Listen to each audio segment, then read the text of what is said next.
Hello बच्चों, स्वागत है आपका आपके अपने YouTube channel chemistry by Shiv Kumar sir में। और हम आपको लगातार उप सहसंयोजी यौगिकों के आईपीसी नामकरण बता रहे हैं। 2 वीडियो इस पर बना चुके हैं और दोनों में हमने क्या बताया था। धनात्मक संकुलयुक्त उप सहसंयोजी यौगिकों के कार्बनिक यौगिक बताए थे। ऋणात्मक संकुलयुक्त उप सहसंयोजी यौगिकों के जो आईपीएसी नामकरण है वो हमने बताए थे। आज हम इस वीडियो में आपको बताएंगे धनात्मक व ऋणात्मक दोनों संकुल हों ऐसे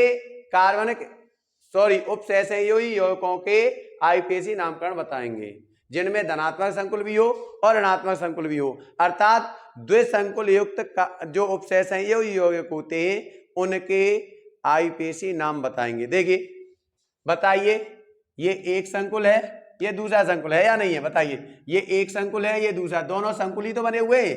पहले हमने जो बताए थे क्या होते थे, या तो ऐसे होते थे Fe(CN)all6, यानी ये कैसा संकुल है? ऋणात्मक संकुल। या Fe(H2O) का all6 और SO4, ये कैसा संकुल है? ये कैसा संकुल है? धनात्मक संकुल है। ये कैसा संकुल है? धनात्मक संकुल है। क्यों भाई? अकार्बनिक यौगिकों में जो धनान होता है वो पहले आता है, ऋणान होता है वो बाद में आता है। अब बताइए, ये अगर पहले आ रहा है तो इसका मतलब क्या? ये धनान है और ये कैसा है? ऋणान है। क्योंकि ये जटिल यौगिक है इसलिए संकुल यौगिक कह देते हैं, जटिल यौगिक कह देते हैं। ये कैसा है? बताइए, ये जब पहले आ रहा है तो ये कैसा हो जाएगा? धनान हो जाएगा। ये कैसा हो जाएगा? ऋणान हो जाएगा। होगा या नहीं होगा? तो मैंने इन दोनों संकुल युक्त कार्बनिक यौगिकों के नामकरण आपको बता दिए हैं। दोनों के बताए या नहीं बताए? बताइए। अब इस वीडियो में हम आपको ऐसे बताएंगे कि ये संकुल है, कैसा संकुल था? ऋणात्मक संकुल। ये कैसा है? धनात्मक संकुल। इसमें दोनों संकुल आ गए या नहीं आ गए? उप सहसंयोजी यौगिक में जो पहले आता है धनात्मक संकुल होता है, बाद में आता है वो ऋणात्मक संकुल होता है। तो ये धनात्मक संकुल हो गया, ये ऋणात्मक संकुल हो गया। इसमें कोई धनायन या ऋणायन नहीं है, दोनों ही क्या है? संकुल है। तो ऐसे यौगिकों के आईपीसी नामकरण हम इस वीडियो में सीखेंगे। सिंपल है, जैसे हम धनात्मक संकुल का नाम लिखते थे ऐसे धनात्मक संकुल का नाम लिख दीजिए। ऋणात्मक संकुल का नाम जैसे लिखते थे ऐसे ऋणात्मक संकुल का नाम लिख दीजिए। आईपीएसी नाम हो गए आपके पूरे। देखिए कैसे। धनात्मक संकुल को हम क्या लिखते थे? सबसे पहले लिगेंडों की संख्या, लिगेंड कितने इसमें? 6, तो क्या नाम हो जाएगा इसका? हेक्सा। क्या नाम होगा? हेक्सा। फिर ये क्या है? NH3। NH3 क्या है? एमीन है या नहीं है? बताइए। NH3 जब एमीन है तो ये क्या हो जाएगा? Hexa amine. फिर ये क्या है? कोबाल्ट। ये क्या है? कोबाल्ट। अब यहां रोमन अंकों में ऑक्सीजन संख्या लिखेंगे या नहीं लिखेंगे? ऐसे ही लिखते थे ना। अब ऋणात्मक संकुल का कैसे लिखते थे? पहले नाम क्या है? हेक्सा। फिर CN को क्या कहते हैं? साइनो। इसका क्या नाम है? देखिए, ऋणात्मक संकुल में CMA को 8 लगाकर लिखते थे या नहीं लिखते थे? जब 8 लगाकर लिखते थे तो CO का नाम क्या आएगा? बताइए। कोबाल्टेट होगा या नहीं होगा? धनात्मक है कोबाल्ट और ऋणात्मक कोबाल्टेट, तो यहां क्या लिखेंगे? कोबाल्टेट। और यहां भी ऑक्सीकरण संख्या लिखेंगे।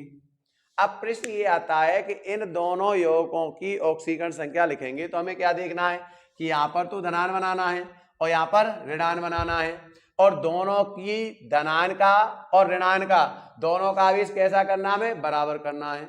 अब बराबर करेंगे तो बताइए CNA पे क्या होता है? माइनस का 1 होता है, तो ये माइनस के 6 हो गए या नहीं हो गए? अब कोबाल्ट पर देखिए, कोबाल्ट पर देखें हम तो जब 6 संकुल होते हैं तो 2 भी हो सकती है और 3 भी हो सकती है। अगर हम यहाँ कोबाल्ट पर क्या रखें? 3 रखें। कोबाल्ट पर क्या रखें? हम 3 रखें, तो टोटल आवेश कितना हो गया इस पर? माइनस के 3 हो गए या नहीं? 6 ऋण के 3 धन के, तो क्या हो गए? ऋण के 3 हो गए या नहीं हो गए?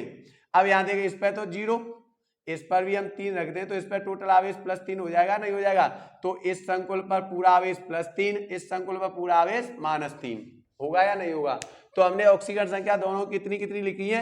इसकी +3, इसकी +3, तो यहां भी हम लिखेंगे थर्ड और यहां भी हम लिखेंगे थर्ड। ध्यान रखना है, केवल आपको यह ध्यान रखना है कि इनकी ऑक्सीकरण संख्याएं कितनी हैं और उन ऑक्सीकरण संख्याओं को दोनों में रख के देखना है।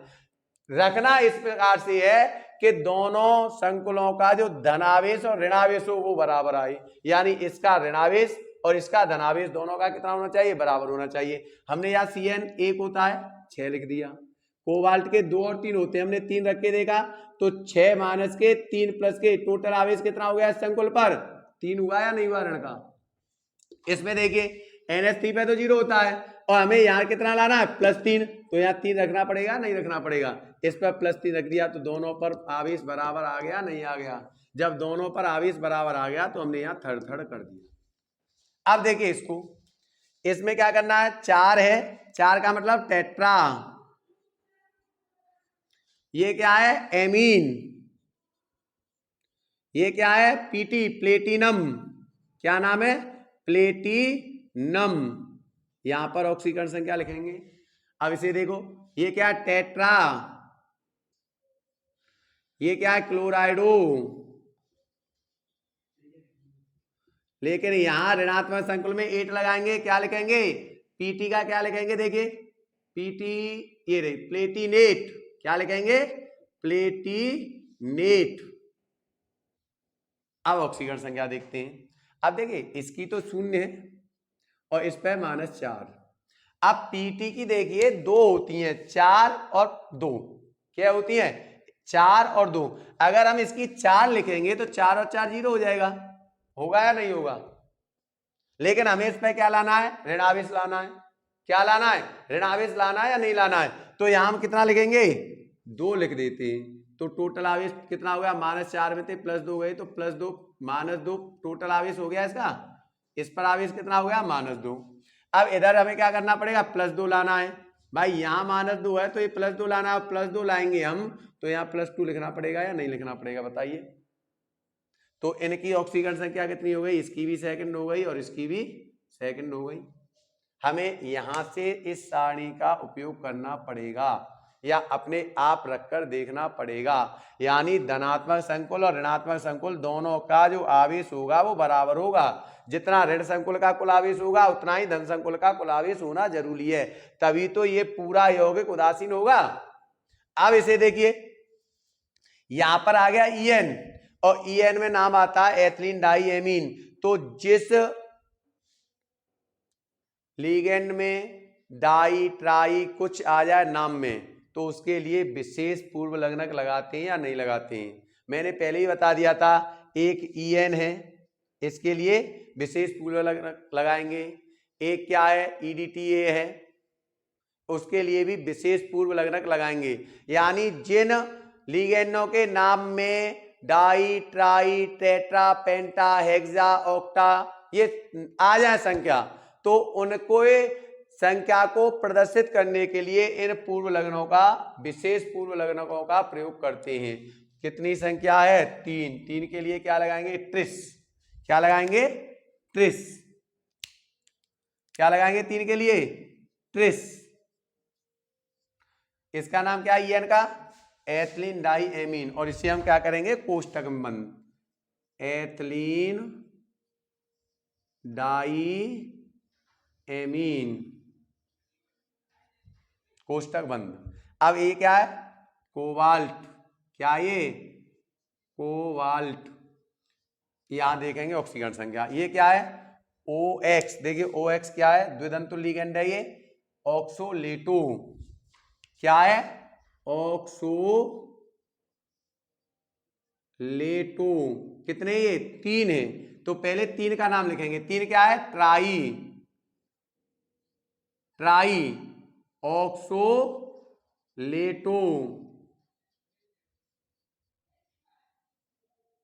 और ये क्या है क्रोमियम, क्रोमियम में 8 लगाएंगे क्या हो जाएगा क्रोमेट, क्या हो जाएगा क्रोमेट।